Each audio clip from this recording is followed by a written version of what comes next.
Part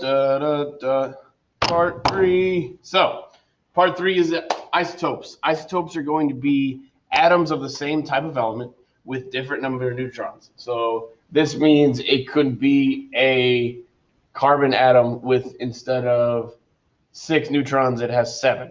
So, that means it would have a mass number of 13 instead of the normal 12. So now that doesn't happen very often, but it does happen. So remember when I talked about how mass numbers were an average in the last one? Well, this is what they are an average of. They're an average of all the different isotopes that you find of each element. So they still have the same chemical property because neutrons are neutral. They react the same way. They're just heavier or lighter depending on how many neutrons they have. So, for instance, like I said, if carbon might have a normal mass number of 12, but if it has 13, that means it's added a neutron. Or if it's 11, that means it's lost a neutron. It's the same exact element. It's just an isotope that's different from the average. So some atoms like boron have 6 neutrons, which makes it a mass number of 11. Now some have 5, which makes it a mass number of 10. Now boron's average is going to be 10.8. So 10.8 usually rounds up to 11 because more often than not you see the isotope of 6 neutrons.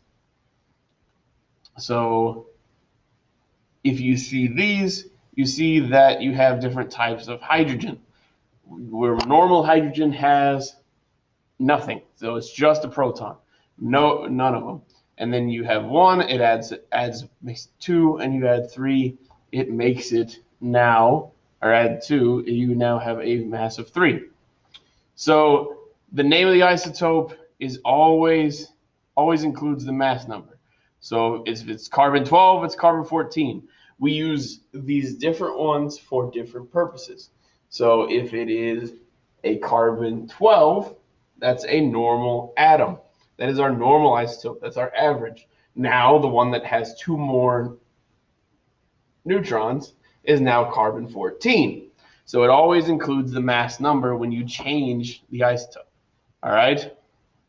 So the symbol of an isotope includes the mass number as well. So if we want to have the name, it's carbon 12, it's carbon 14. Now if we have an isotope, we can write it 2 different ways. You could write the isotope with the mass number on top and the number of protons on bottom, or you can write it as the C, or the symbol, and the mass number. So for instance, if I'm looking at calcium 42, I'm going to put Ca-42. If I'm looking at carbon 14, I'm going to put C-14. If I'm looking at a nitrogen 16, I'm looking at N-16, or 16 over N, and then we'll have a 7 under, just like it says there. So mass number has your protons on bottom and your mass number on top and your symbol. Otherwise, it just has your mass number and symbol. All right? So mass number on top, your atomic number on bottom, or protons, protons, protons, mass number. All right, so if we look at this, number 37. So if we look at number 37, we go over. Oh, it's all the way. It is rubidium. Rubidium would be RB, or rubidium 88, RB 88, or rubidium 90, RB 90, because 37 is our number. So RB 88, RB 90. It works both ways. So let's try it out. If we look at oxygen 16 and oxygen 18, we would have O16 or O18, or we have a 16 over O, and then under would be our number, which is 8. So 16O8, 18O8. Makes sense? Or 1880, 1680. It doesn't really matter how you say it as long as you write it correctly. All right? So how many neutrons are in each of the following isotopes? If we look at sulfur 32, we take the 32, subtracts 16. That gives us a number of 16 neutrons. So in this isotope, so in sulfur 32, you have 16 neutrons. Sulfur's normal is this isotope.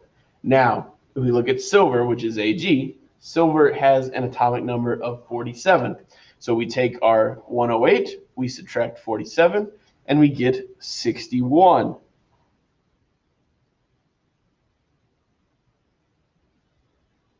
Sorry, they're a little bit off center. So 16 goes here, 61 goes there. So 61 is our answer on the neutrons. So isotopes occur in relatively the same percentage wherever they are found. Isotopes only differ in masses and number of neutrons. So they still have the same chemical properties. They're normal percentage-wise. They just average out. All right? And remember, the weighted averages is your AMU, or your atomic mass unit, or atomic mass number, or mass number. Any way that I say that, that's what we're talking about. AMU is atomic mass unit, or that mass number we see on the thing. Let's see. That's our review. Let's see. Do we want to go over this? Yeah, let's go over it. So similarities. All protons are identical. All electrons are identical. All neutrons are identical. Atoms of the same element are going to have the same number of protons and the same atomic number no matter what. Same number of electrons. Now, all atoms are going to have a nucleus and electron cloud. Atoms of different elements have different number of protons, mass numbers, and atomic numbers. And atoms of the same may have different mass numbers, so isotopes. So this is just going over everything that we talked about. So remember, nucleus and electron cloud are around it. Positives, negatives, and then neutrons are zero. Isotopes are the ones that have different mass numbers. Now, atomic numbers and protons are always going to be the same of same elements and different of different elements. All right. And next unit is the periodic table. So get ready. It's exciting. It's coming. You're going to be excited. It's great stuff. All right. Good luck, guys.